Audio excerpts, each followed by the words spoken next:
A square equal to B square into 1 minus C square. A square is 9, B square is 25, divide में जाएगा तो 1 minus E square, तो E square equal to 1 minus 9 by 25, तो कितना देगा 16 by 25, तो E square 16 by 25, तो E equal to A, D और E मिल गया, सब कुछ मिल जाएगा, जो भी ढूंढना है ना, जितना भी ढूंढना है सब मिल जाएगा। सेंटर 0,0 होगा, वर्टेक्स 0, प्लस माइनस B होगा, vertical ellipse, focus 0, plus minus BE होगा, मेजर एक्सिस y एक्सिस होगा तो x इक्वल टू 0 होगा, length of major axis 2b होगा, माइनर एक्सिस x एक्सिस तो y इक्वल टू 0 होगा, उसका लेंथ 2a होगा और length of latus rectum vertical है तो 2a स्क्वायर बाई b और डायरेक्ट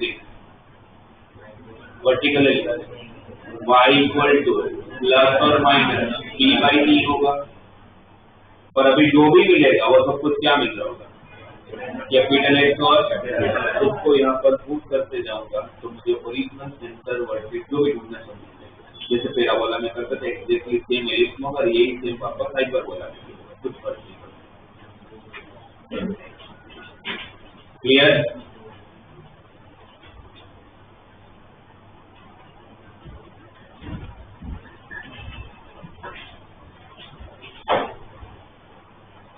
आप लोग इसका एलिप्स का जो डीपीपी है वो सोल्व करेंगे।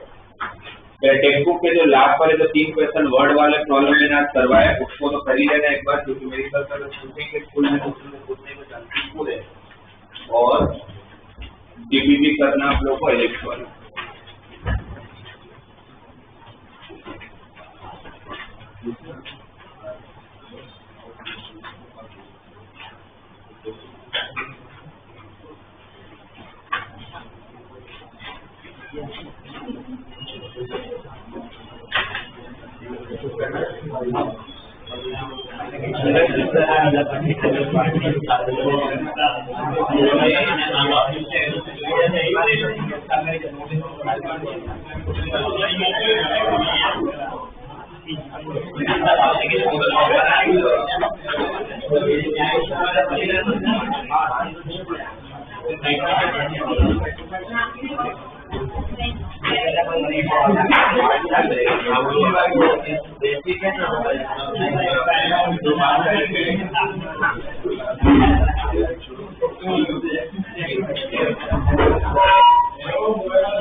ये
लास्ट क्लास में सरफेस एनर्जी, सरफेस टेंशन हमने पढ़ा था, उसमें सरफेस एनर्जी करके एक टॉपिक था, निकालो सरफेस एनर्जी वाला पार्ट था। उसमें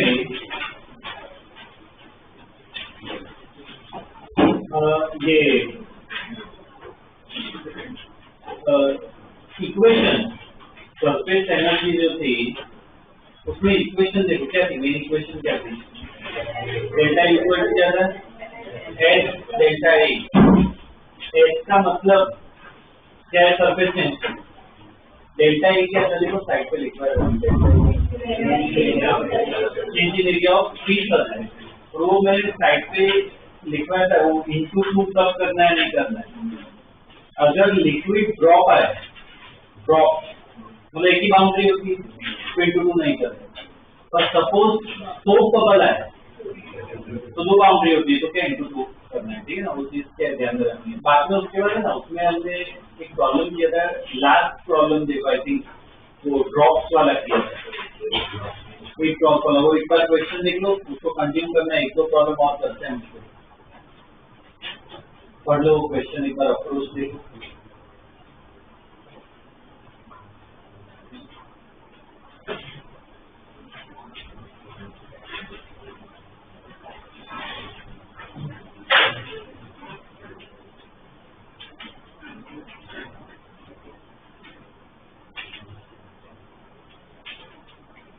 बड़े ड्रॉप का रेडियस, क्वेश्चन हमने पढ़ लिया। बड़े ड्रॉप का रेडियस कैसे निकाला है?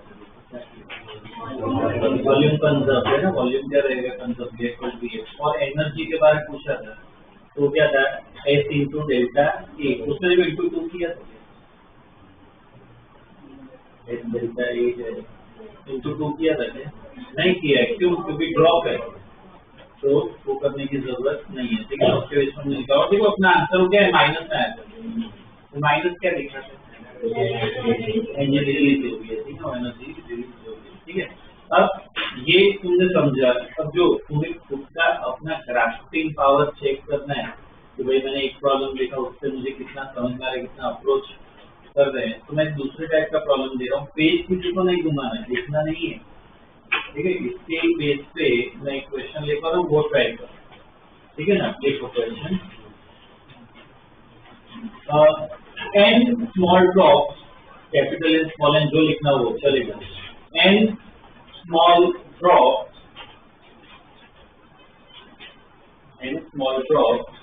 of liquid, n small drops of liquid of radius r, small r, of radius small r,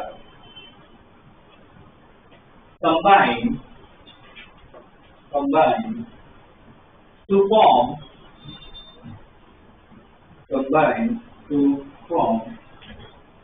a single large drop.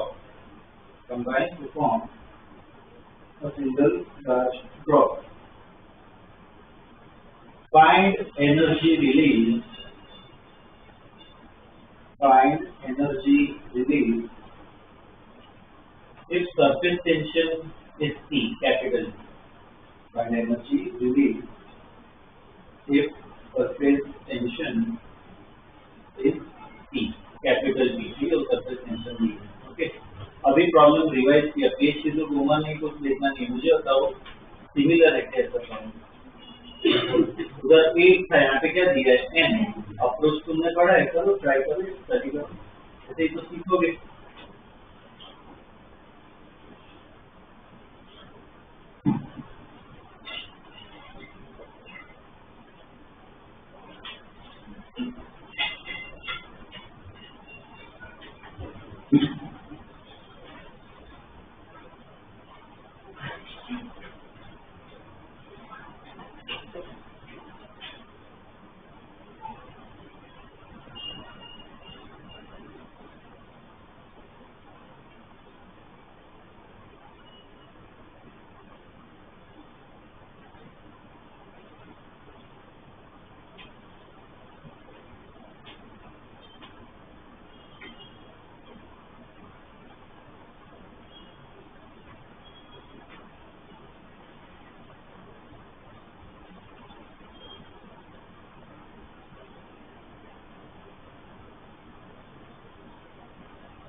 Radius निकाला क्या? बड़े ड्रॉप का तो निकालना पड़ेगा। कैसे निकालोगे वो रेडियस को? वॉल्यूम कंसर्न, ठीक है ना, करते जाओ, जो सॉल्व करोगे करते जाओ। मैं यहाँ पे वॉल्यूम निकाल रहा हूँ।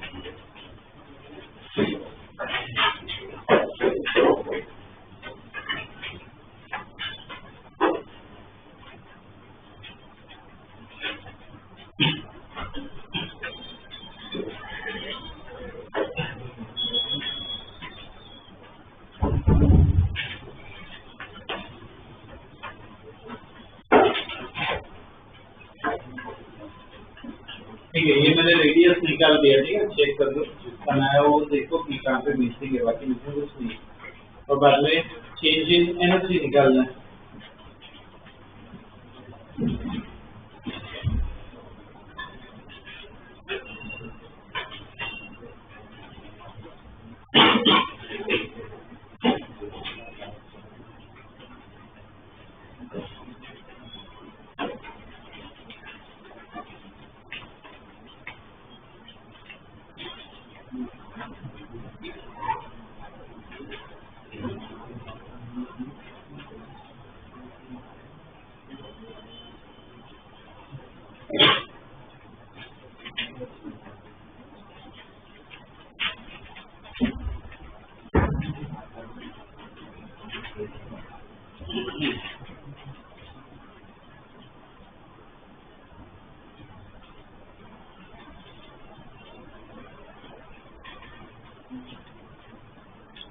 आगे किया डेल्टा यू वाला part, delta U equal to, तो delta A, delta U equal to S की जगह टी लिखा, डेल्टा ए की जगह S minus T I into 2 करूँ या नहीं करूँ? नहीं करना, ड्रॉप है। A S full 4 pi capital R square minus A 4 pi small R square into N करेंगे, इंटू एन करना है, इधर है ना एन ड्रॉप सारे का एरिया देखना है। ये अपना आंसर नहीं होगा, सब्स्टिट्यूट करना पड़ेगा। 4 पाई कॉमन ले लेते हैं, टी आर स्क्वायर उसकी जगह ये डालना है, तो यहाँ पे डालो, कितना हो जाएगा? N raise to 2/3 R square minus ये एन आर स्क्वायर, तो एन भी बाहर ले सकते हो, तो 4 pi T sorry R square बाहर ले सकते हैं, तो 4 pi T R square N raise to 2/3 minus N, ये अपना आंसर है, ये आंसर है, ठीक है।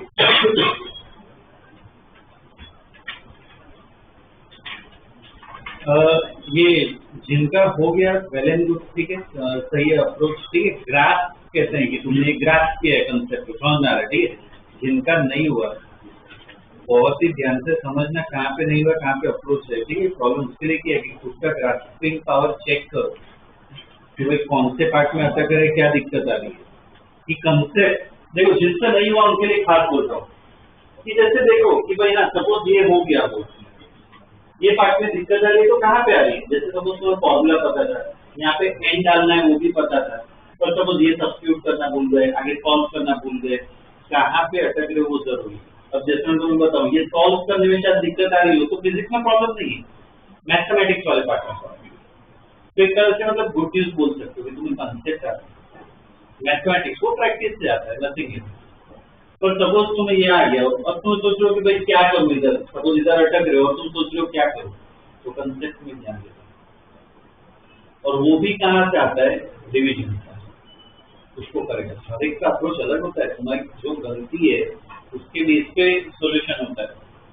जिनसे ना हुआ हो उनको बहुत स्ट्रांगली इसलिए बोल रहा हूँ, ये ग्रुप्स और वो सब बना है मैंने, तो क्लास में आके बताओ, डिस्कस करो जो तुम्हारे प्रॉब्लम है, तब जाके वो सोल्यूशन आएगा। जिनका हो गया वैल्यू गुड, उनके लिए भी आगे आएगा, चैलेंजिंग पार्ट में डालूंगा, पर हमेशा देखो कि कहाँ पे अटक रहे, ठीक है, वो तुम्हें देखना, ठीक है। अब चलो ऐसा बना देता हूँ, सब अटकेंगे, चलो देखो ट्राई करो।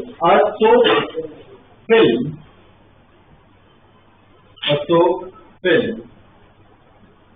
is formed on a triangular wire frame.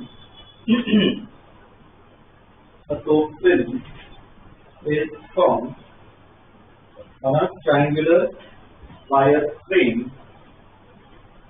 having two fixed and one movable side. Having two fixed and one movable side having two fixed and one movable side. Full stop. The free side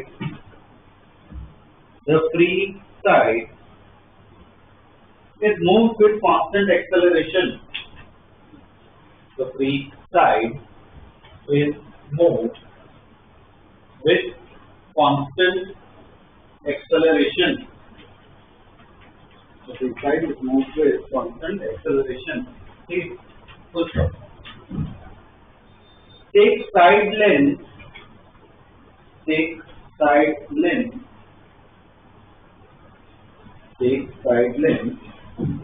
be 0 at t equal to 0.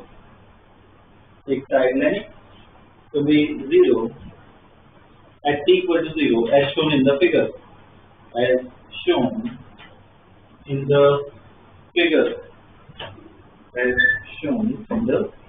Okay. Full stop. If surface tension is constant,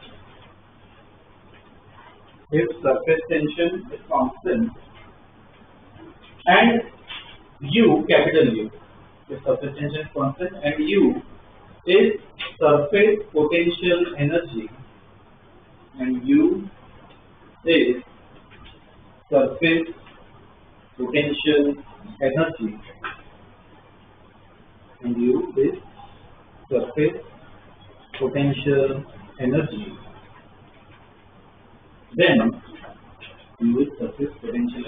then पहले diagram draw कर लो. ये दिया हुआ है question में, diagram दिया हुआ है.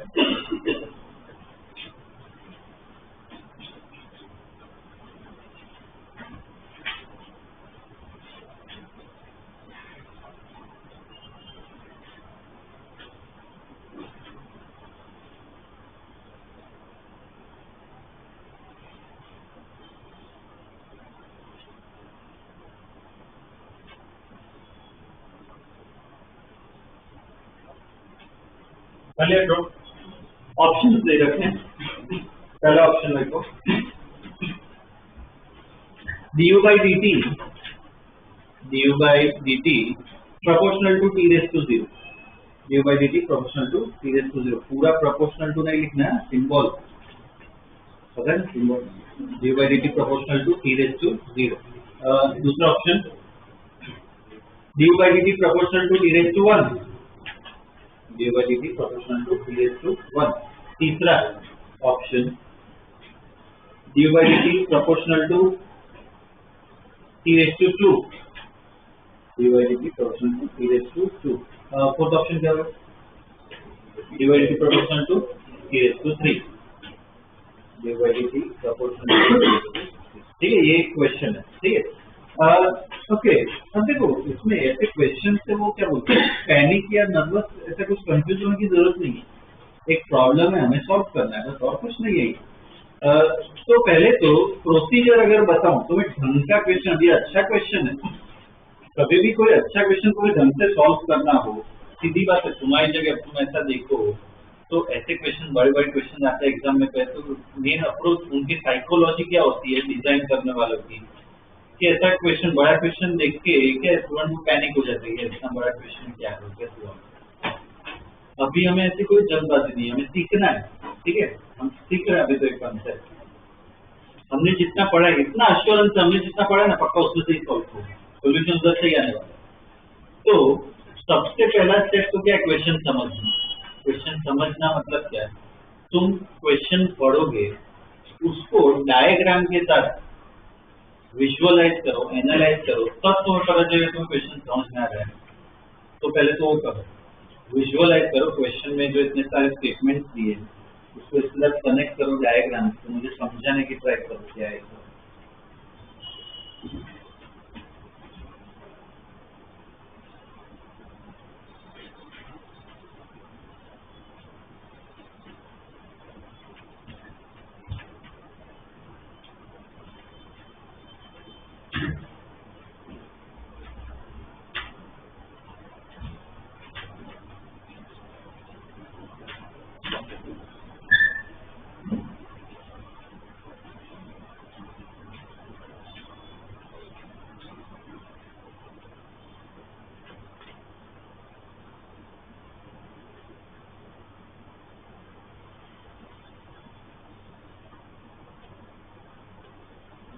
बोलो समझाओ, कुछ पढ़ा है बोलो, मुझे डायग्राम से समझा थोड़ी मुझे पता चलेगा।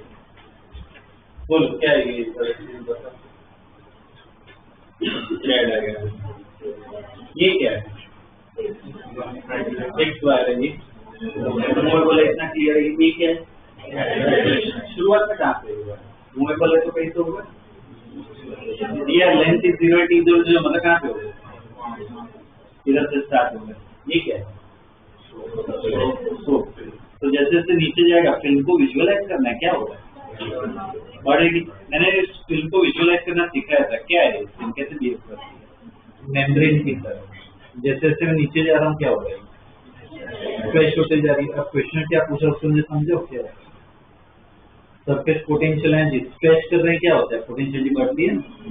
तो du by dt, ऑप्शन में u नहीं है, du by dt, इसका मतलब क्या है, du by dt मतलब क्या है, differentiation word rate, du by dt मतलब क्या, डिफरेंस, पक्का डिफरेंशिएशन से कुछ करना होगा, ठीक है। अब इसमें u की अगर इक्वेशन बना सके, ठीक है, ऐसे प्रॉब्लम वो प्रैक्टिस से ही आएगा, ये सब करोगे अलग अलग टाइप। u की अगर इक्वेशन बनाए तो ऑप्शन में वो कैसे चेक करोगे, कहाँ से आएगा, डिफरेंशिएशन से आएगा। तो अपना पहला टारगेट क्या है, तुम्हें u की इक्वेशन बनाना, कोई फॉर्मूला पता है, बोलो, डेल्टा u इक्वल टू क्या है, एस डेल्टा ए, उधर से आ सकता है, डेल्टा u है पर मुझे u चाहिए, तो डेल्टा u इक्वल टू क्या होता है, लिखते जाओ, ऐसे उधर से ही आएगा ना, पक्का सॉल्यूशन उधर से ही आना है, delta u equal to S delta A. अब डेल्टा ए क्या होता है, A F minus A I, तो ए आई क्या हो, 0, क्यों 0, शुरुआत में उधर से स्टार्ट हो रहा है 0 से, ठीक है। तो u इक्वल टू क्या लिख सकते हो, S A, u equal to हम क्या लिख सकते हैं, एस ए, ठीक है ना, वो लिख सकते हैं, ओके। अब एस का क्या करें, कॉन्स्टेंट रखे, उसको फेरने की जरूरत नहीं, ए क्या है, ए कैसे निकाले, इधर ए मतलब किसका एरिया, ट्रायंगल का। अब उसका एरिया कैसे निकाले, कोई इंफॉर्मेशन नहीं दी है, सोचो उसका एरिया कैसे निकाले,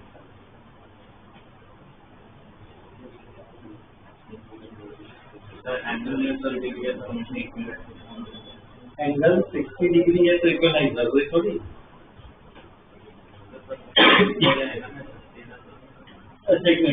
ये 60 यहाँ तो इक्विलेटरल बन सकता है, ये 60 है, और बाद में उसका क्या करें, चलो सही है, इक्विलेटरल ट्रायंगल है, हाँ साइड सेम है, तो उसका यूज क्या है, उसका यूज क्या है,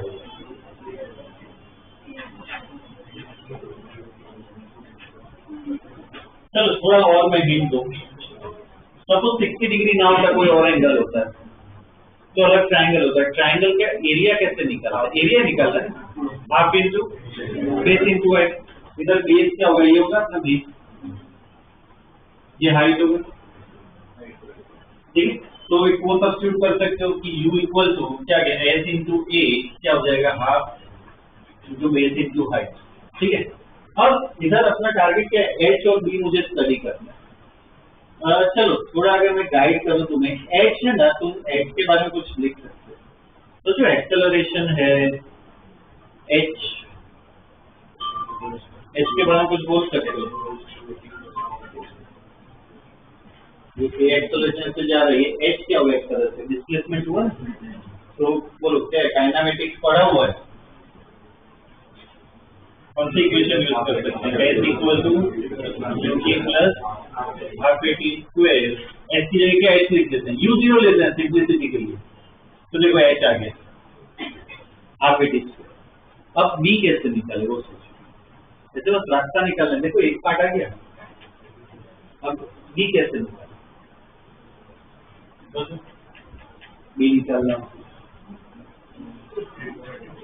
क्या होगा, ट्रिग्नोमेट्री।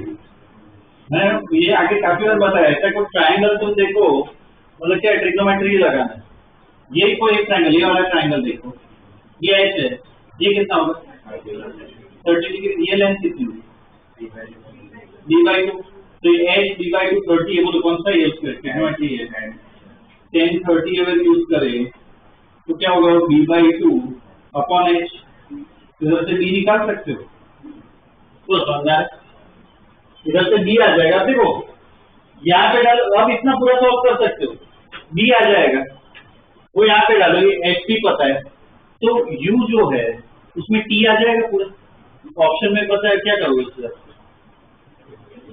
डिफरेंस चाहिए, चलो पूरा सॉल्व करो, देखो क्या आ रहा है, करो ट्राई, अच्छा अप्रोच इतना पार्ट बता दिया मैं।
हो गया क्या?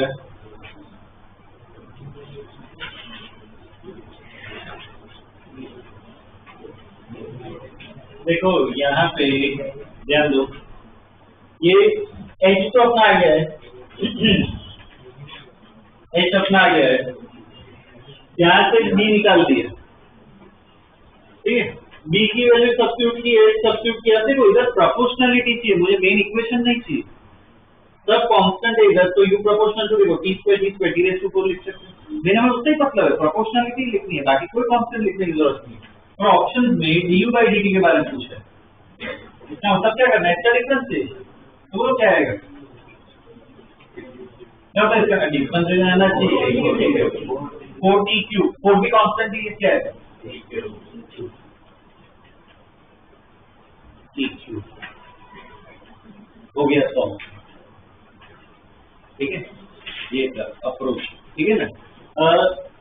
इसमें देखो ये अच्छा क्वेश्चन है, इसमें अगर प्रॉपर्ली हम स्टडी करते देखो कुछ भी सिलेबस के बाद नहीं, जैसे कुछ नया कंसेप्ट आएगा, ठीक है ना, काइनेमेटिक्स वो हमने पढ़ा हुआ है, ये पोटेंशियल एनर्जी की इक्वेशन भी वो भी पढ़ी है, डिफरेंशिएशन है वो भी पढ़ा है, पर देखो अच्छा क्वेश्चन कैसे बना, काइनेमेटिक्स, फ्लूइड, मैथ, डिफरेंशिएशन मतलब मैथ, सबका नॉलेज एक क्वेश्चन में यूज करवा दिया, ठीक है, ऐसे प्रॉपर्ली क्वेश्चन बनता है। ये जो क्वेश्चन है ना, मोस्ट प्रोबेबली मुझे याद, जहाँ तक मैं जानता हूँ, ये क्वेश्चन कौन सी एग्जाम का है, IAPT करके एक एग्जाम है, Indian association of physics teacher, बहुत ही अच्छी एग्जाम होती है, ऐसा मान सकते हो JEE मेन जो लेवल है उससे एक लेवल ऊपर है, एडवांस से एक लेवल नीचे, मतलब बहुत अच्छी एग्जाम है। वो एग्जाम 12th में देनी होती है, 11th में नहीं आती, 12th में देनी होती है। वो पहले स्कूल लेवल पे होती है, उसमें तुम अच्छा स्कोर करो, बाद में डिस्ट्रिक्ट लेवल पे होती है, उसमें अच्छा करो स्टेट लेवल पे होती है, नेशनल लेवल पे होती है। ओलंपियाड पता है, नेशनल ओलंपियाड, वो उसका सिलेक्शन होता है, मतलब तुम स्टेट को, अपने स्कूल को, सिटी को रिप्रेजेंट करते हो, ये एग्जाम। अगर नेशनल ओलंपियाड में भी टॉप किया, सिलेक्ट हुए, तो पूरी कंट्री को रिप्रेजेंट करो, इंडिया को। हर साल होती है इंटरनेशनल ओलंपियाड, बहुत सारी कंट्रीज पार्ट लेती है ओलंपियाड में, फिजिक्स, मैथ्स, केमिस्ट्री सब के लिए होता है, तो उसका सिलेक्शन इससे होता है। ये जो क्वेश्चन था वो पहले पेपर का था, ये वाला क्वेश्चन। दूसरे तीसरे पेपर में भी ऐसे लेवल के क्वेश्चन था, तो इसमें 12th अभी नहीं देनी, हम भी अब पढ़ रहे हैं नो डाउट, तो 12th में देनी, ठीक है ना। काफी ये अनफॉर्चुनेटली काफी कम इसकी पब्लिसिटी है, बहुत कम बच्चे इसकी एग्जाम देते हैं, तो मैं चाहता हूँ तुम लोग दो, ठीक है। 12th में काफी अच्छी एग्जाम है, ठीक है, लेवल जानने के लिए, ये वो भी तुम्हें पता चलेगा, ठीक है। ये मोस्टली उसका एक क्वेश्चन, ओके। तो अच्छे क्वेश्चन इसमें, ठीक है ना। तो ये एक अप्रोच देखा हमने, ये एक पार्ट हुआ अपना, ठीक है। इसके बाद एक और टॉपिक है, स्टडी कर लेते हैं। लिखो excess pressure, excess pressure,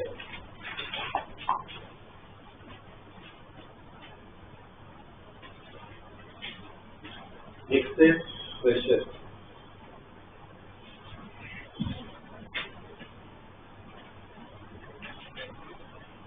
excess pressure,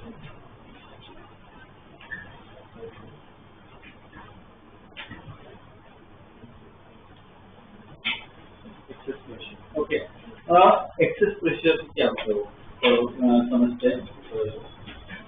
कोई सपोज लिक्विड ड्रॉप है, सोप बबल है, एयर बबल है, कोई भी है, ठीक है, ऐसे स्फेरिकल कोई पार्ट है जिसमें बाउंड्री, लिक्विड एयर लिक्विड कुछ भी हो, तो सरफेस कभी भी आती है ना, तो क्या होता है उसकी वजह से, सरफेस टेंशन, सरफेस एनर्जी की वजह से अंदर वाले पार्ट में, मतलब जहाँ पे कर्वेचर होता है, अंदर वाले पार्ट में प्रेशर ज्यादा होता है, यहाँ पे अंदर प्रेशर PI लिख लेते हैं, और बाहर जो प्रेशर PO लिख लेते हैं, बाहर प्रेशर थोड़ा कम होता है। ये सरफेस टेंशन कर्वेचर की वजह से, अंदर प्रेशर ज्यादा होता है, बाहर प्रेशर क्या होता है, कम होता है। तो जो डिफरेंस है PI माइनस PO, उस डिफरेंस को क्या कहते हैं, एक्सेस प्रेशर, कि अंदर थोड़ा ज्यादा प्रेशर है, एक्स्ट्रा प्रेशर, किसकी वजह से आता है, कर्वेचर की वजह से आता है। तो उसकी भी इक्वेशन आती है, वो हमें डिराइव करनी है। डिराइवेशन बहुत ही बेसिक है, सिंपल है, बोर्ड में आ सकता है, स्कूल में बता देता हूँ। प्रेशर डिफरेंस हो जाता है, ये चीज एक्सपांड होने की ट्राई करेगी या कंप्रेस होने की ट्राई करेगी, अंदर प्रेशर ज्यादा है, बाहर कम है, उसकी टेंडेंसी क्या, एक्सपांड होना है या कंप्रेस, एक्सपांड होना है। अंदर प्रेशर ज्यादा है ना, तो बाहर की तरफ आना चाहता है, ठीक है, बाहर की तरफ कोई चीज आना चाहती है। अंदर प्रेशर ज्यादा मतलब बाहर जैसे फोर्स लग रहा है ज्यादा, तो क्या है, फैलना चाहता है। तो मान लो इसका रेडियस आर ले लेते हैं, अब ये पार्ट एक्सपांड होके, मान लो इसका रेडियस थोड़ा बढ़ गया, इसका रेडियस इतना बढ़ गया, कितना बड़ा, क्या ले लेते हैं, डेल्टा आर। तो यहाँ पे देखो डिस्प्लेसमेंट है, प्रेशर है, मतलब बेसिकली फोर्स लग रहा है, तो हम यहाँ से क्या निकाल सकते हैं, वर्क निकाल। तो वर्क क्या होता है, यहाँ पे F डॉट है, फोर्स कहाँ से आएगा, प्रेशर इंटू एरिया। तो इधर अंदर भी प्रेशर है, बाहर भी प्रेशर है, कौन सा प्रेशर है, अंदर प्रेशर है। अंदर ये जो प्रेशर है PI, वो क्या है, बाहर की तरफ फोर्स लगा है। बाहर का जो प्रेशर है वो ऐसे थोड़ी खाली बैठेगा, वो कंप्रेस करने की ट्राई करेगा। ओवरऑल क्या होना, PI माइनस PO, डिफरेंस लेना है, अंदर का प्रेशर बाहर फैला है, बाहर का प्रेशर क्या दबाने की ट्राई कर रहा है, तो ओवरऑल क्या असर होगा, PI minus PO, pressure difference देखना होता है। तो ये फोर्स आ गया, और डिस्प्लेसमेंट, डिस्प्लेसमेंट क्या है, डेल्टा लिख सकते, डेल्टा P को मैं क्या लिख सकता हूँ, PI माइनस PO। अब ये जो डेल्टा है, डायग्राम में मैंने इतना बड़ा बनाया, बाकी बहुत छोटा होता है, ठीक है। एरिया इसका एरिया कितना होगा? पाई आर स्क्वायर, स्फीयर है ये, सर्कल नहीं है, 4 पाई इंटू डेल्टा। ये क्या आ गया अपना वर्क आ गया। अब इतना हमने पढ़ा है वर्क एंड वो तो पढ़िए, कभी भी वर्क को किसमें कन्वर्ट होता है, कोई ना कोई एनर्जी में कन्वर्ट होता है। यहाँ पे कौन सी एनर्जी में कन्वर्ट होता है? Surface energy. अभी जो पढ़ा delta U equal to S delta A, potential energy में ही जाएगा। तो वो पोटेंशियल एनर्जी अगर देखें, लिक्विड ड्रॉप अभी मैं ले रहा हूँ तो 2 करने की जरूरत नहीं यहाँ पे। तो delta U equal to S को ऐसे ही रखते हैं, डेल्टा ए का मतलब क्या होगा, A F minus A I. तो delta U equal to S को ऐसा ही रखें, ए एफ फाइनल एरिया बोलो, बड़ा हो चुका है और पाई आर प्लस डेल्टा, ये हो जाएगा ना इसका एरिया, इसका स्क्वायर माइनस इनिशियल एरिया क्या होगा, आर स्क्वायर। तो डेल्टा इक्वल टू एस, 4 पाई में बाहर ले रहा हूँ, इसको एक्सपांड करते हैं, आता है 2 आर डेल्टा माइनस इधर क्या होगा आर स्क्वायर। बोलो क्या कर सकते हैं?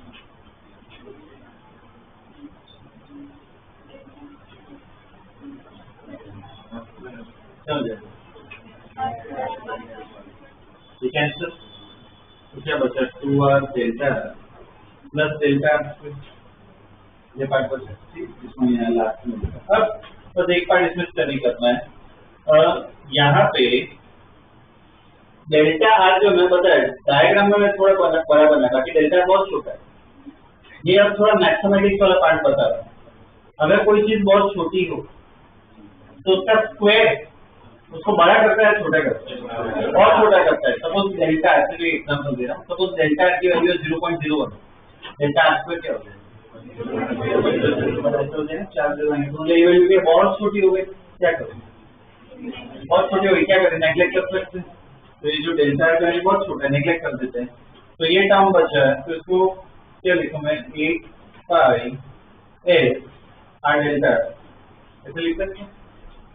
ये मेरा डेल्टा टू है, ये वर्क है। अब वर्क एंड क्या कहता है, जो मैं वर्क कर रहा हूँ वो सारे इसमें जाएगा, मतलब दोनों को क्या करना है, इक्वेट करना है। उधर से मेरी इक्वेशन आएगी, तो दोनों को इक्वेट अगर करे तो ये एक काम करो, बाद में कर देंगे। ये बेसिक देर का इक्वेट करना है, उससे अपना आगे आंसर, ठीक है, वो देख लेंगे। तो ये डायरेक्शन है, ठीक है ना। तो पहले क्या स्टेटमेंट और उसका ऐड करना पड़ेगा, ठीक है ना। तो स्टेटमेंट में लिखवा देता हूँ, ठीक है।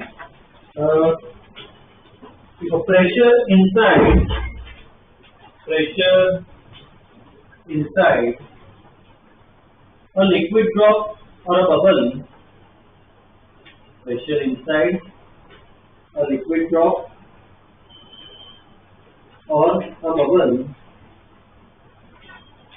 is greater than the outside pressure, is greater than the outside pressure. This excess pressure is due to the curved surface. This excess pressure is due to the curved surface. Excess pressure is due to the curved surface. ठीक है ना, ये basic में लिखा लिया। इसका derivation करना, बोलो स्टेटमेंट बोलो। डायग्राम का सबसे स्टेटमेंट लिखते हैं ना, क्या कंसीडर, बाद में बोलो। Liquid drop of radius R, बोले क्लियर, बाद में having internal pressure Pi and external pressure CO, ठीक है, लिखो स्टेटमेंट। तो सरफेस टेंशन भी लिखना पड़ेगा, ठीक है। Consider a liquid drop of radius R having internal pressure Pi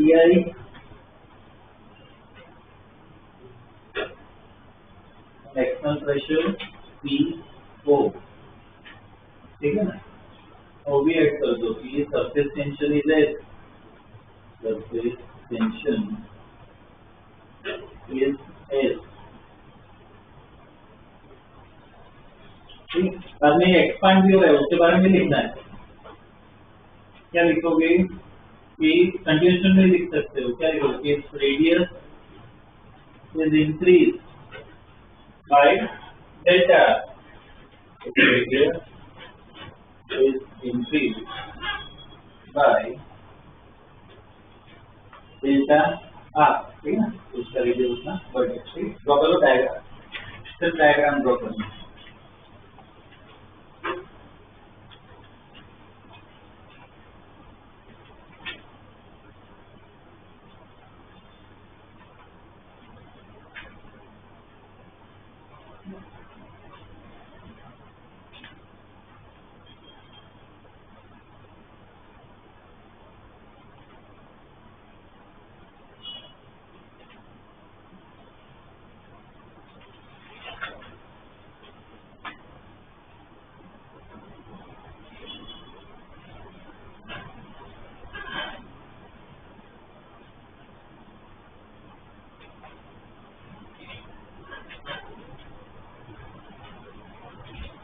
okay okay, draw कर लिया। अब ये वर्क वाली इक्वेशन लिखनी, क्या लिखोगे स्टेटमेंट,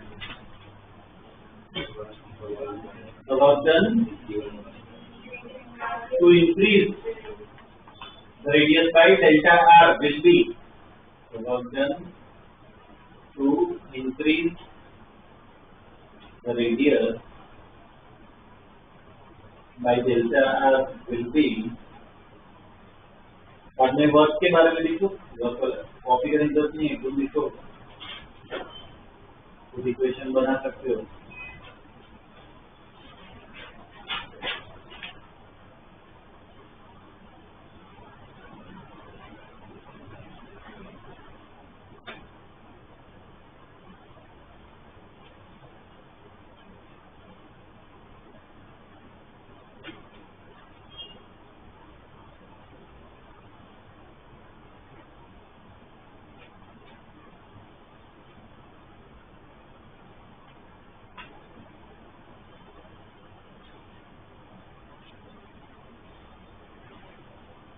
हो गया क्या, वर्क वाला पार्ट लिखिए, ये वर्क की इक्वेशन है। बाद में डेल्टा यू का स्टेटमेंट बोलो,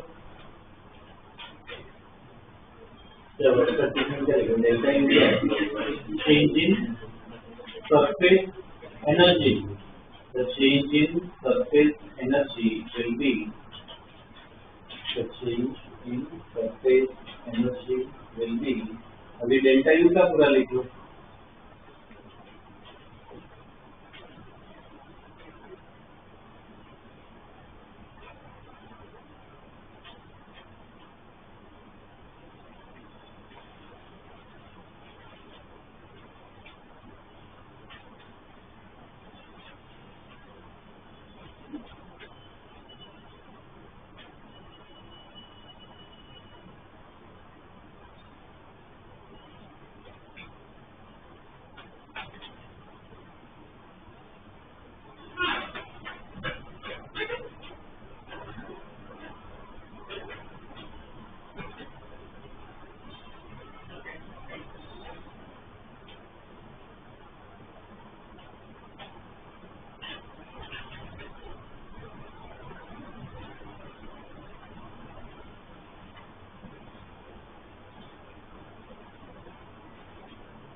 देखिए अच्छे से डेल्टा यू।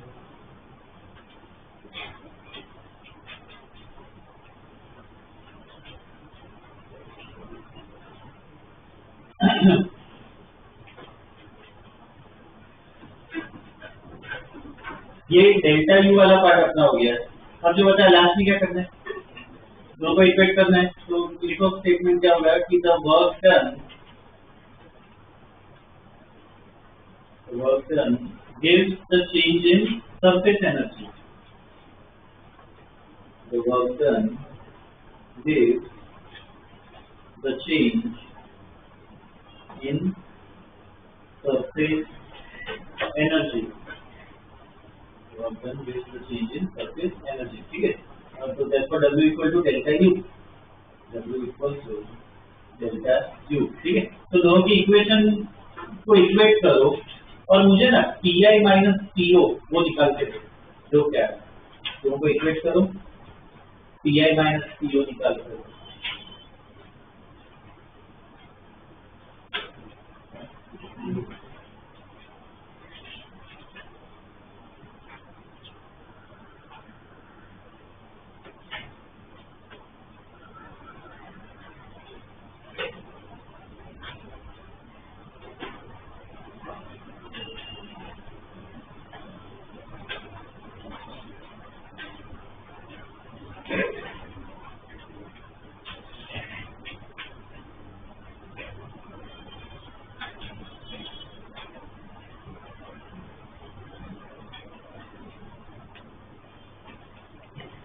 हो गया क्या?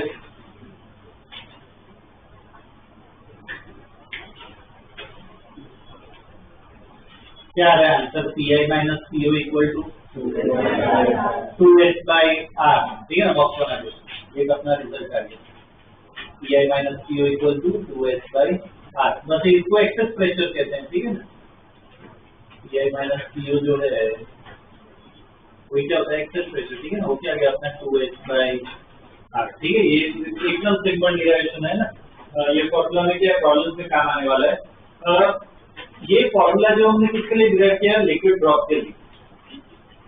ये फॉर्मूला एयर बबल के लिए भी चलेगा.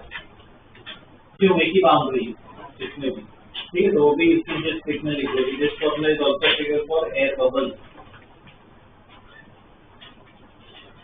This formula is also applicable for air bubble.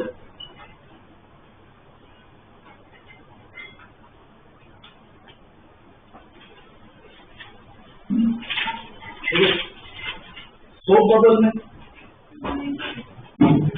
दो बाउंड्री होती है ना. बाहर है, बीच में फिल्म है, वापिस अंदर है. दो बाउंड्री क्या करें? इंटू 2. तो क्या हो जाएगा उसके लिए आंसर? 4s by r होगा. ठीक है? सिंपली को statement for soap bubble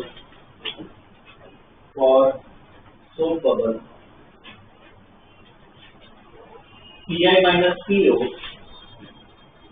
for soap bubble Pi minus Po equal to 4s by r. Pi minus Po equal to 4s by r because of two boundaries. Because of two boundaries. ठीक है ना? दो boundaries आती है. ठीक है? ध्यान रखना है. ओके. एक कैलकुलेशन बेस्ड एनसीईआरटी का प्रॉब्लम कर लेते हैं. बाद में अलग टाइप देखते हैं. ठीक है? एनसीईआरटी का एक क्वेश्चन कर लेते हैं. लिखो question. What is the pressure inside? What is the pressure inside a mercury drop of radius 3 mm? Mercury drop of radius 3 mm at room temperature. What is the pressure inside a mercury drop of radius 3 mm at room temperature? ठीक है? उसका surface tension of mercury equal to वो दे रखा है question में. surface tension of mercury equal to 4.65 into 10 raised to minus 1. 4.65 into 10 raised to minus 1. Unit क्या होता है? न्यूटन पर मीटर. न्यूटन पर मीटर. ठीक है? और एटमॉस्फेरिक प्रेशर दे रखा है. PADM लिख लो. 1.01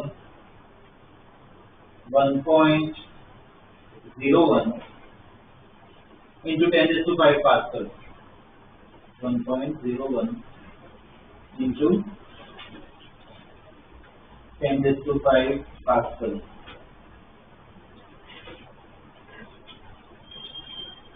ठीक है। अब देखो इसमें मर्क्यूरी ड्रॉप है, क्या लिक्विड ड्रॉप है, उसके अंदर प्रेशर फाइंड करना है।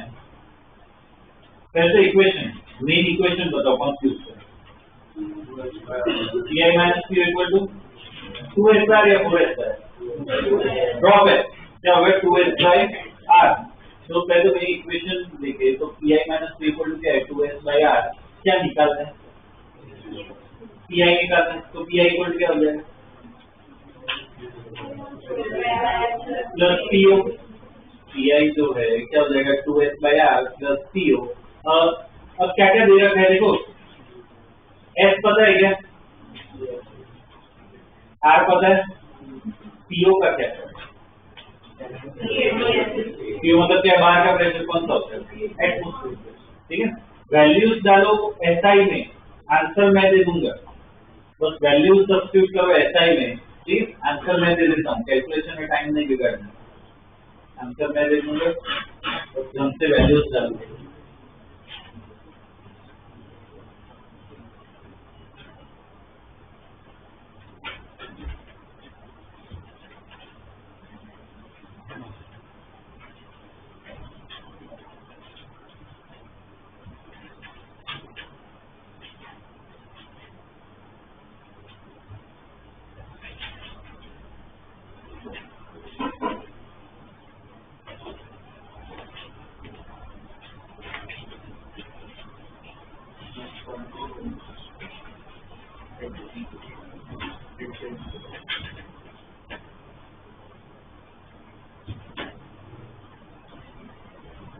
ये इक्वल टू क्या हो जाएगा 2S by R plus PO। ठीक है ना, तो बस मैं क्या बोलूँ, वैल्यूज डाल के छोड़ दो, आंसर में दे दो। ठीक है, SI आगे क्या डालेंगे 4.6 × 10⁻⁻⁴ है ना, SI नहीं दे रखा है, R बोलो 3 × 10⁻³ लिखना है। ठीक है ना, वो मुझे चाहिए, वैल्यूज ढंग से होनी चाहिए, 3 × 10⁻³ प्लस अपना जो PO है वो तो दे रखा है 1.01 × 10⁵। ठीक है ना, इसको सॉल्व करोगे आंसर डायरेक्ट लिख लो, Pi जो क्या आएगा 1.0131 × 10⁵ पास्कल ये आएगा आंसर। ठीक है, Pi जो है वो आएगा 1.0131 × 10⁵ पास्कल। ठीक है, इंटरनल प्रेशर ये आता है। ठीक है, इसमें देखो ये हो गया, सॉल्व हो गया, क्या प्रॉब्लम है, एनसीईआरटी में ऐसा क्वेश्चन है, एकदम कैलकुलेशन बेस्ड भी है। ठीक है, पर मैं चाहता हूँ इसमें मीनिंग समझो, पीओ और पीआई को एक बार कंपेयर करो, ज्यादा फर्क है क्या है, कम है क्या है, पीआई और पीओ को कंपेयर करो, ये 1.01 ये 1.013 है ना, ऑलमोस्ट सिंपल, थोड़ा ही ज्यादा है, तो ये एक्सेस तो ज्यादा फर्क नहीं है, थोड़ा फर्क। ठीक है, पर उससे ना डे टू डे लाइफ में काफी सारे ऐसे प्रोसेस है जिससे फर्क पड़ता है, हम लोग देखेंगे नेक्स्ट क्लास में आएगा। ठीक है, ये कम डिफरेंस है ना, तो एक कम भी काफी कुछ रिजल्ट देता है। ठीक है, तो हम स्टडी करेंगे। कॉम्पिटिटिव पार्ट पे अगर देखें तो इसमें अलग अलग क्वेश्चन और बोर्ड में भी आ सकते हैं ऐसे क्वेश्चन है। ठीक है, तो वो भी बता देता हूँ, लिखो question, 2 soap bubbles of radius R1 and R2, 2 soap bubbles of radius R1 and R2, coalesce, COALESCE, coalesce मतलब क्या है, कंबाइन हो गया और कुछ। 2 soap bubbles of radius R1 R2 coalesce to form a single bubble,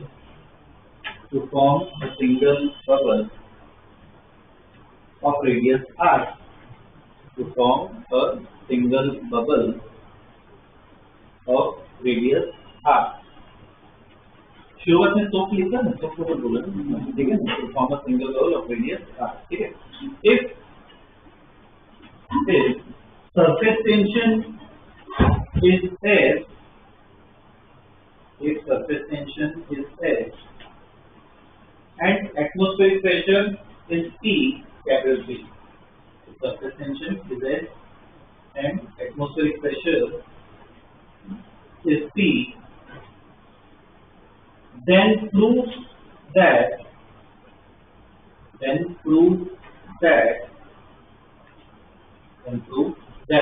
अब एक equation लिखनी है, जैसे बता रहा हूँ वैसे लिखो ठीक है। लिखो कैपिटल P बाद ब्रैकेट में R1 cube plus R2 cube minus R cube bracket close ठीक है। P बाद में ब्रैकेट में क्या है, R1 cube plus R2 cube minus R cube bracket close equal to 4S bracket में R square minus R1 square minus R2 square bracket close 4S ठीक है। ब्रैकेट में R square minus R1 square minus R2 square bracket close ठीक है। Full stop.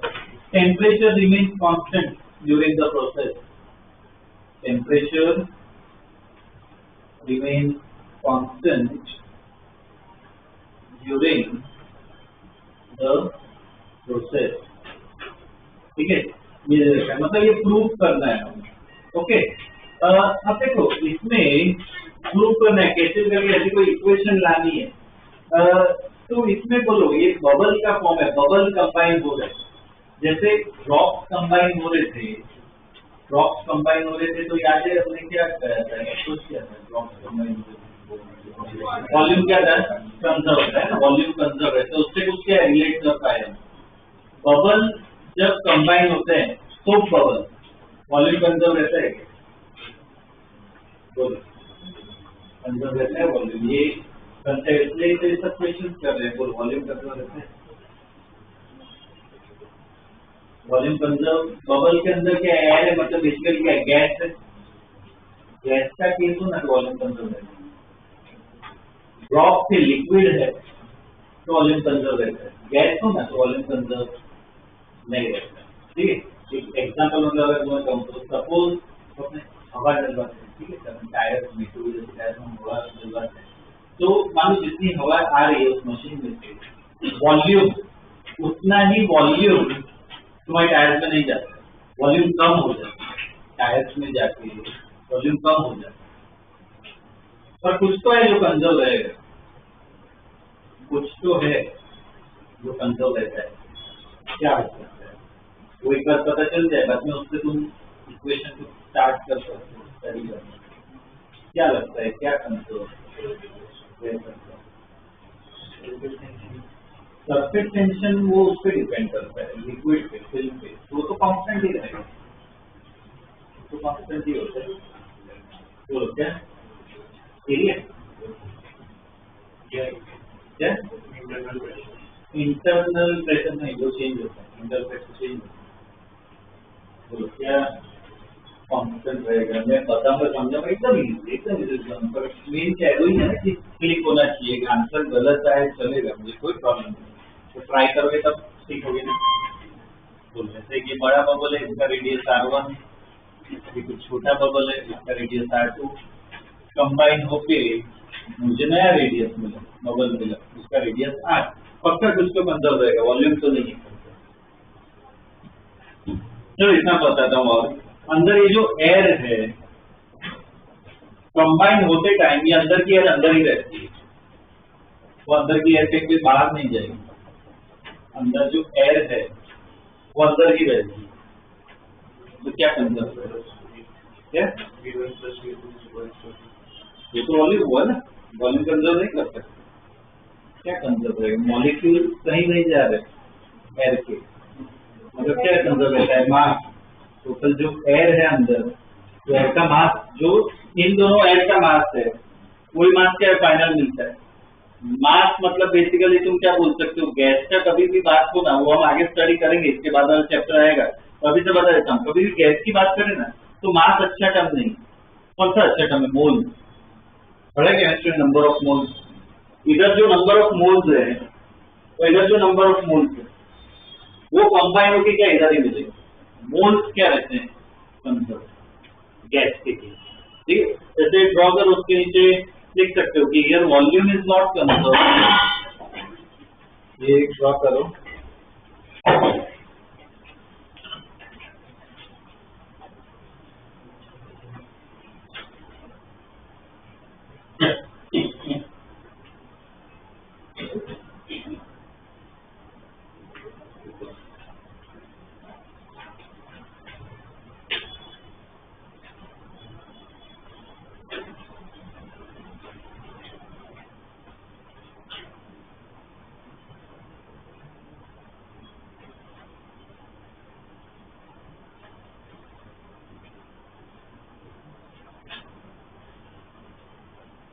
ठीक है। क्या लिखोगे,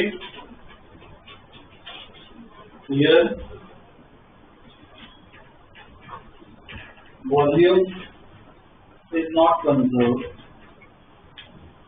but mass is conserve, so total moles are also conserved.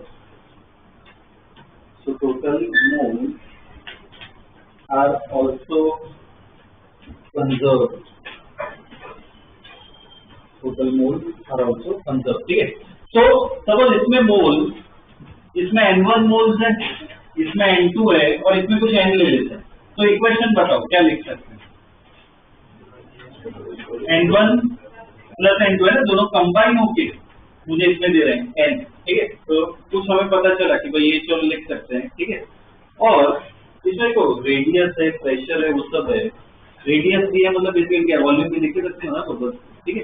अब ये नंबर ऑफ मोल्स है, गैस की इक्वेशन आती है थोड़ी, थर्मोडायनामिक थोड़ी होगी आइडिया तो है, Pv equal to nRT, P क्या होता है उसमें प्रेशर, V वॉल्यूम, N क्या नंबर ऑफ मोल्स, R क्या है रेजिस्टेंस, तो गैस कांस्टेंट, आप जो उसे क्या कहते हैं गैस कांस्टेंट, और T क्या है टेम्परेचर। तो N की जगह क्या लिख सकता हूँ,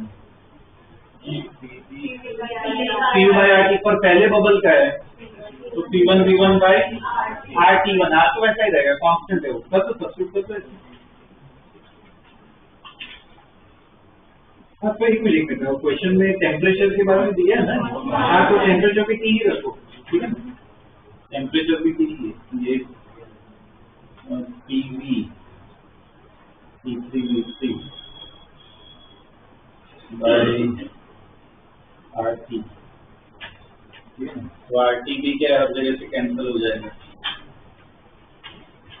तो इक्वेशन क्या बन जाएगी अपनी P1 V1 plus P2 V2 equal to P3, ठीक है ना, ऐसा केस है। अब देखो हमें वो प्रूव करना है, वो वाली इक्वेशन हमें बनानी है, तो उधर प्रूव करना है तो उसमें देखो सरफेस टेंशन, रेडियस वो सब दे रखा है, उसको कैसे कन्वर्ट करें, बोलो क्या इसमें सब्स्टिट्यूट करें। जैसे P1 मतलब किसका, इस बबल का प्रेशर, बोलो क्या कर सकते हैं P1 के लिए, क्या कर सकते हैं, P1 मतलब क्या बबल के अंदर का प्रेशर, हमें एक्सेस प्रेशर का फॉर्मूला, देखो क्या दे रखा है एटमॉस्फेरिक प्रेशर दे रखा है, तो क्या लिख सकते हो, जैसे इस बबल के लिखना, विजुअलाइज ही करो, कुछ हर एक चीज लिखने की जरूरत नहीं है, इधर प्रेशर P1 बाहर प्रेशर P है, तो क्या बोल सकते हो P1 minus P equal to 4S by R, तो P1 को क्या बोल सकते हो, P1 को क्या लिख सकते हो, इतना डायरेक्ट लिखना सीखो, 4S by R1 plus P, ये मैंने P1 की जगह लिखी है, V1 बोलो 4 पाई बाई 3 R1 क्यूब, ये मैंने P1 V1 लिखा, वैसे P2 V2 P3 V3 जो पूरा लिखो, रीअरेंज तुम्हारा करना तुम्हारा काम है, वो प्रूव करके बताओ।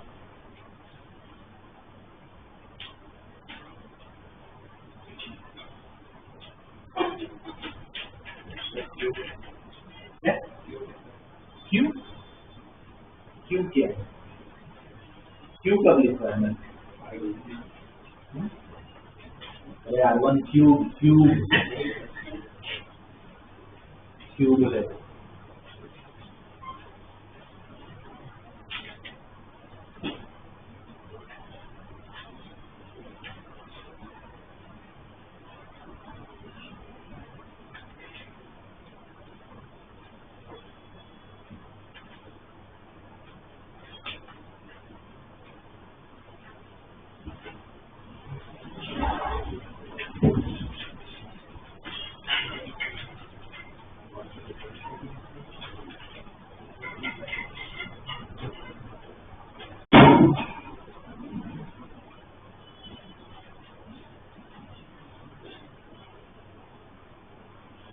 ये सब्स्टिट्यूट करके ठीक है सॉल्व करते जाओ। E2 की जगह क्या लिख सकते हैं 4s/R2 प्लस P और उसका वॉल्यूम लिख लिया 4/3R2 cube equal to P3 की जगह नया बबल है ना, क्या लिख सकते हैं 4s/R प्लस P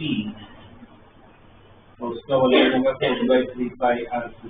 इधर कुछ कैंसिल हो सकता है क्या, हो सकता है कुछ कैंसिल 4/3π पूरा जगह से कैंसिल हो जाए, ठीक है। तो पहले तो कैंसिल ही करते हैं, बाद में क्या एक्सपांड कर सकते हैं, तो क्या हो जाएगा ये 4s/R1 square plus PR1 cube और प्लस क्या हो जाएगा 4s/R2 square plus PR2 cube equal to 4s/R square plus PR3। तो कुछ वे दिख रहा है, सॉल्व कर देते हैं। तो प्रूव करना है हमें, बस वो फॉर्मूला है आ गया है।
हो गया क्या,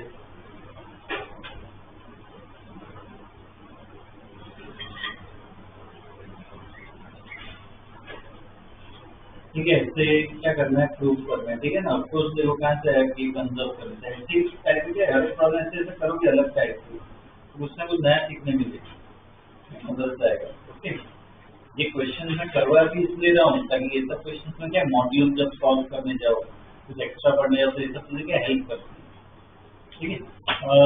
एक और क्वेश्चन कर सकते हैं, देखो क्वेश्चन देखो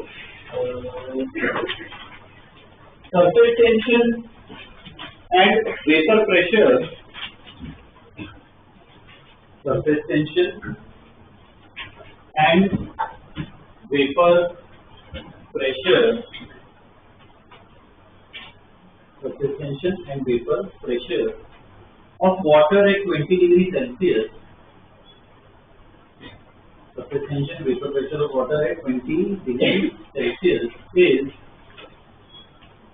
7.28 into 10 to the minus 2, 7.28 into 10 to the minus 2 Newton per meter, and 2.33 into 10 raised to 3 Pascal, 2.33 into 10 raised to 3 Pascal, ठीक है। full stop. Find the radius of the smallest droplet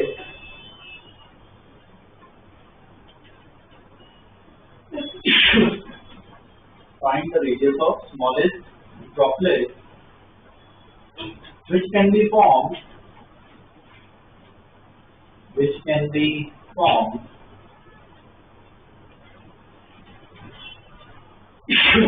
without evaporating. ठीक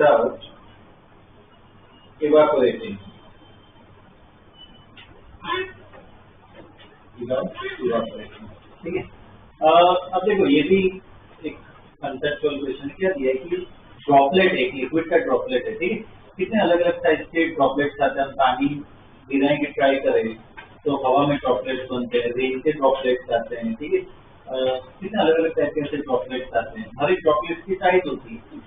पर question देखो क्या दिया है कि droplet की साइज छोटी करते ही जाओ तो ऐसा नहीं कि हम जितना चाहे उतना छोटा ड्रॉपलेट बना सकते. एक लिमिट होती है कि एकदम छोटा कर दोगे ना ड्रॉपलेट को तो क्या डायरेक्ट इवापोरेट होता है.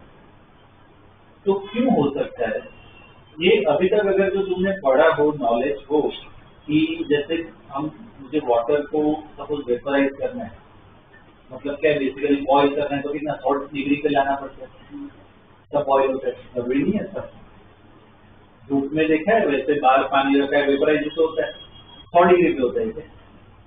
तो जो एटमॉस्फेरिक प्रेशर पर उससे ही होता है ना, जो टेम्परेचर है सराउंडिंग का उससे होता है. ठीक है. तो जो बॉइलिंग है, वेपराइजेशन है, वो इतना सिंपल नहीं है कि 100 डिग्री पे कर दे. टेम्परेचर के साथ किसका रोल आता है बॉइलिंग में? Pressure. Boiling is a function of temperature as well as pressure. Cooking का थोड़ा आइडिया हो. प्रेशर कुकर जो होता है, प्रेशर कुकर क्या यूज करते हैं? चीजें बॉईल करने के लिए यूज करते हैं. और मुझे पोटैटो बॉईल करना है. ठीक है. प्रेशर कुकर में पानी डाला, पोटैटो डाला. ठीक है. उसको स्टोव में रख दिया.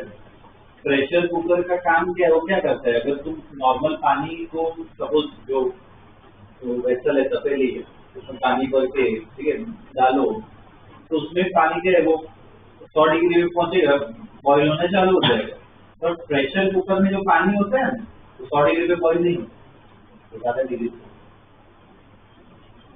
बॉईल होता है. क्यों? अंदर प्रेशर बढ़ गया. प्रेशर बढ़ता है तो गैस को क्या दबाने की ट्राई करता है, लिक्विड फॉर्म में रहता है. तो बॉइलिंग जो है that is a function of, से ध्यान रखना है सब चीजें जो टेम्परेचर और प्रेशर दोनों पे डिपेंड है. तो वेपर प्रेशर भी एक चीज है. सपोज अंदर से प्रेशर इतना ज्यादा हो ड्रॉपलेट में, हमें पता है ड्रॉपलेट में अंदर प्रेशर ज्यादा है, वो करना चाहता है. अगर वो बाहर से उसको कौन मेंटेन कर रहा है? Vapour pressure. अगर ड्रॉपलेट का प्रेशर एक्सेस हो जाए, एक्सेस प्रेशर जो वेपर प्रेशर से ज्यादा हो जाए तो जो उसके मॉलिक्यूल्स होते हैं फैल जाएंगे. मतलब बेसिकली क्या हो गया? वो वेपराइज हो गया, इवापोरेट हो गया. तो इधर अपनी क्या कंडीशन आई कि जो एक्सेस प्रेशर है वो वेपर प्रेशर से क्या होना चाहिए? कम.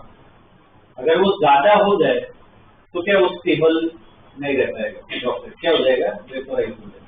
तो कैलकुलेशन करना है तो बोलो क्या करें? तो कैलकुलेशन करना मतलब क्या? कुछ इक्वेट करना पड़ेगा ना. इधर इक्वेट किया हमने तो इसमें क्या इक्वेट करना? डेटा जो दिया है वो तो दिया है, उसके बोलो क्या इक्वेट करें? इतना एक कंसेप्ट समझा मैंने. क्या इक्वेट करें?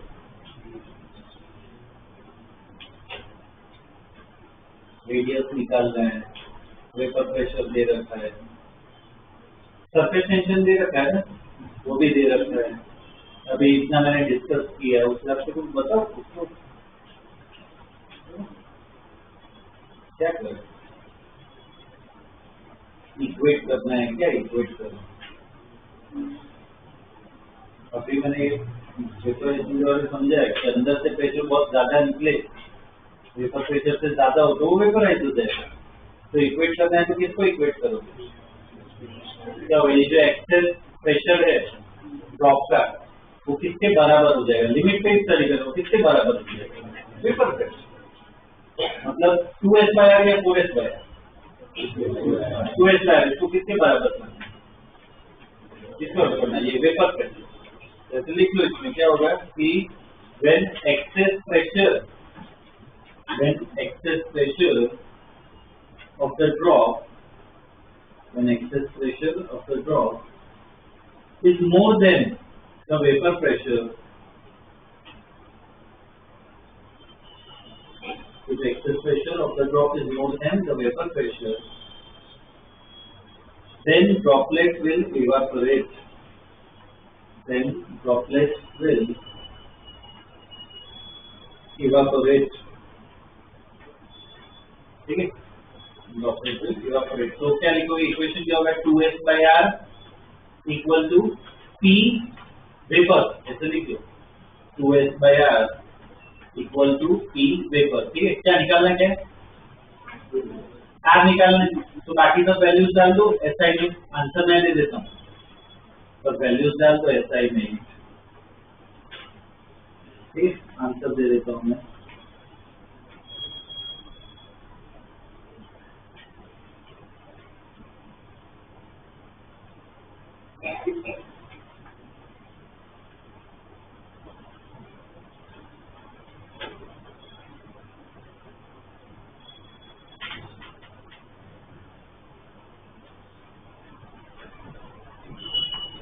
S/r इक्वल टू क्या होगा? P vapour. मतलब R इक्वल टू क्या हो जाएगा? 2S upon P vapour. डाल दी values 2S upon P vapour. S और P वेपर की वैल्यूज डालनी है. ठीक है, आंसर लिख लो. R इक्वल टू आएगा 6.25 into 10⁻⁵ मीटर. 6.25 into 10⁻⁵ metre. ठीक है, ये आएगा.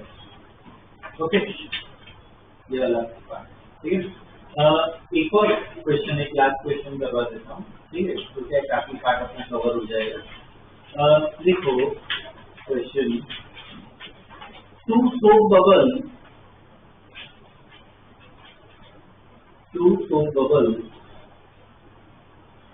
of radius r1 and r2, two soap bubbles of radius r1 and r2 combine to form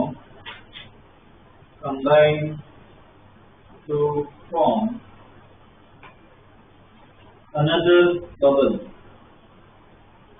Combine to form another bubble. ठीक है, full stop. Find the radius of the interface. Find the radius of the interface and the angle between them. And the angle between them during the combination process. During the combination process. During the combination process. ये हमने ये वाला question किया. दो bubble बना के नया bubble बना रहे थे. ये क्वेश्चन जो है ना इसका ही है. तो क्या है, ये दो बबल जब कंबाइन हो रहे हैं ना, कंबाइन होने के दौरान ये क्वेश्चन हमें स्टडी करना. तो जब ये दोनों कंबाइन हो रहे हैं तो कैसे कंबाइन होते हैं? ये पार्ट और ये पार्ट यहाँ पे इंटरेक्शन हो गए. तो कंबाइन होने के टाइम क्या हो जाएगा कि सपोज ऐसे ये छोटा बबल है. ठीक है, और ये बड़ा बबल है. ठीक, ऐसे बड़ा बबल है. ठीक है, तो ये अपना इंटरफेस है. इधर भी एक लेयर होती है, इधर भी वो क्या कहते हैं, फिल्म होती है. और ये फिल्म मुझे आइडिया लगा के थोड़ा बताओ. ये इधर जो फिल्म होगी फ्लैट होगी, लेफ्ट साइड कर्व होगी, राइट साइड कर्व होगी, कैसा होगा वो भी आइडिया लगा सकते हो. एक्सेस प्रेशर का कंसेप्ट ही है इसमें. इस तरफ कर्व होगी. इसका रेडियस r1 है, इसका रेडियस r2 है. देखो अगर फ्लैट हो, इसका मतलब क्या है, यहाँ से जो फोर्स लग रहा है, प्रेशर लग रहा है, और यहाँ से प्रेशर लग रहा है उससे, तब ये चीज क्या रहेगी? फ्लैट रहेगी. इतना आइडिया दे रहा होगा. अगर सपोज यहाँ पे मुझे बताओ, इधर प्रेशर अंदर, छोटे बबल के अंदर प्रेशर P1 ले लेते हैं, बड़े बबल में प्रेशर P2 ले लेते हैं. किसका प्रेशर ज्यादा होगा? क्यों?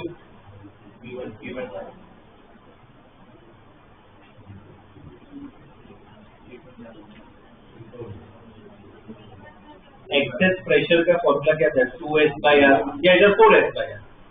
रेडियस जितना कम हो क्या होगा, उतना ज्यादा प्रेशर होगा। तो छोटे बॉल में ज्यादा प्रेशर होता है, तो P1 ज्यादा है P2 से, किस तरफ बेंड होगा इंटरफेस? तो बेंड होके थोड़ा ऐसे बेंड करते हैं, ऐसे बेंड करवा, ठीक है। शेप अलग दिखने चाहिए, ऐसे नहीं, ऐसे भी थोड़ा बेंड करवा ये और ये शेप ऐसे अलग दिखने चाहिए जैसे इस डायग्राम में दिखता है, ठीक है। तो मुझे इसका रेडियस निकालना है। देखो ये जो है, समझो ये जो है ऐसे इमेजिनरी सर्कल का पार्ट होगा, तो इसका तुम्हें रेडियस निकालना है। क्वेश्चन वो पूछा, इसका रेडियस निकालना है, ठीक है। अब वो कैसे निकाले, पहले ना ड्रॉ कर लो ये प्रॉपर्ली, ढंग से ड्रॉ करो, थोड़ा बड़ा डायग्राम बनाओ, प्रॉपर्ली ड्रॉ करो इसको।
चलिए ड्रॉ। अब ये क्या निकालना है, ये R निकालना है, R1 दिया है, R2 दिया है, R निकालना है। अब इसमें सेम अप्रोच बताओ, बोलो क्या इधर स्टडी कर सकते हैं। ऐसा कोई केस है, अब देखो इसमें कंजर्वेशन वो सब तो कुछ नहीं रहेगा, तो हमें पता है वो एक्सेस प्रेशर का कंसेप्ट होता है ना, तो उधर से कुछ स्टडी कर सकते हैं। ये इंटरफेस का शेप बना किसकी वजह से, एक्सेस प्रेशर की वजह से तो बना, तो इंटरफेस में भी एक्सेस प्रेशर का कंसेप्ट लगा सकते हो। क्या लगा सकते हो इसमें, इसे लिख लो, ऐसा डायग्राम क्या लिख सकते हो, फॉर इंटरफेस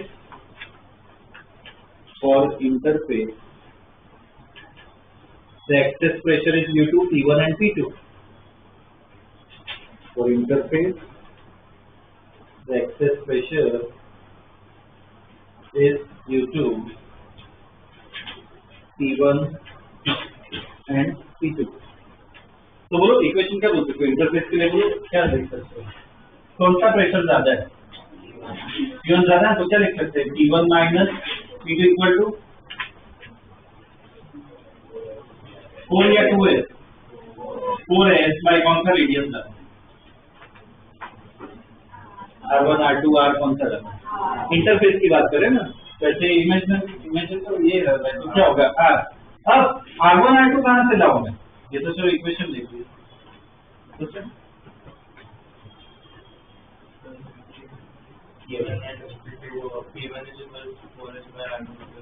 P1 जो किसका प्रेशर, पहले बबल का, पहले बबल के लिए एक्सेस प्रेशर कैसे लिख सकते हैं, पहले बबल सिर्फ इस बबल पे फोकस करो, इस बबल के लिए इंटरनल प्रेशर क्या होगा, internal pressure P1, outer pressure atmosphere का, तो PATM लिख लेते हैं।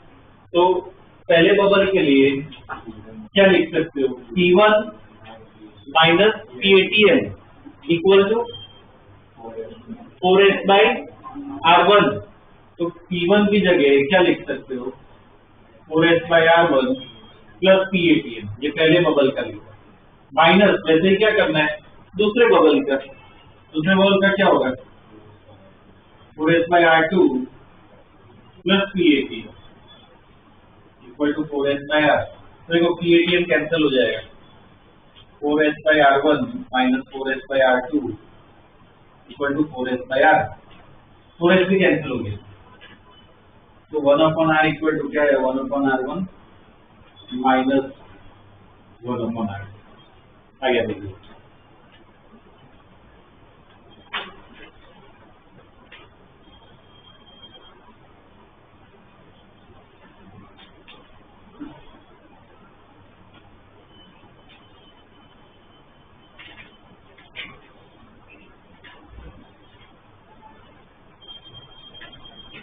ठीक है।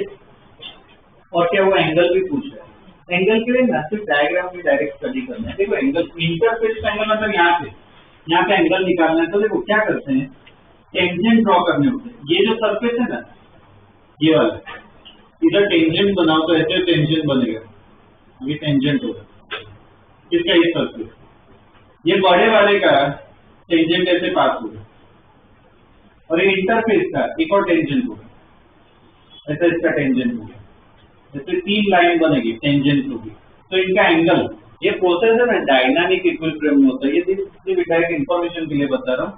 क्या होता है इसमें, हर एक में सेम एंगल बनता है। टोटल कितना होगा, टोटल कितना 360 होगा ना, हर एक में सेम होगा, कितना आएगा 120, अपने सेम एंगल बनता है इंटरफेस।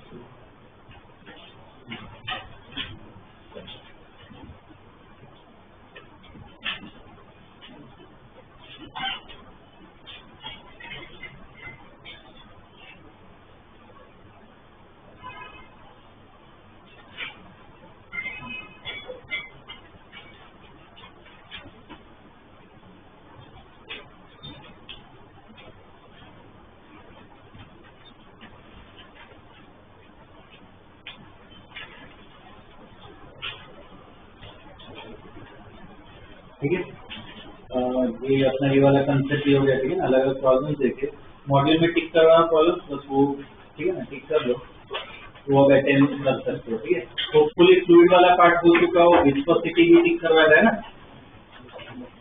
कल की क्लास में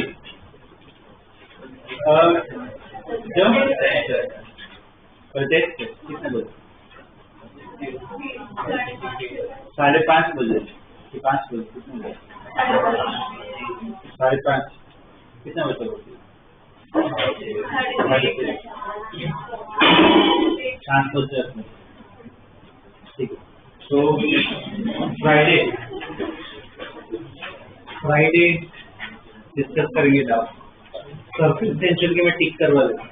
ठीक है, और ये अपने सब्जेक्टिव टेस्ट है ना, सिलेबस जो है अपना कौन सा फ्लूइड थी, उसमें बर्नौली वाला पार्ट, विस्कोसिटी वाला पार्ट, सरफेस टेंशन वाला पार्ट, थियरी जो वो सब प्रॉपर प्रैक्टिस करना, लिखना पार्ट आ सकता है डिरेक्शन में।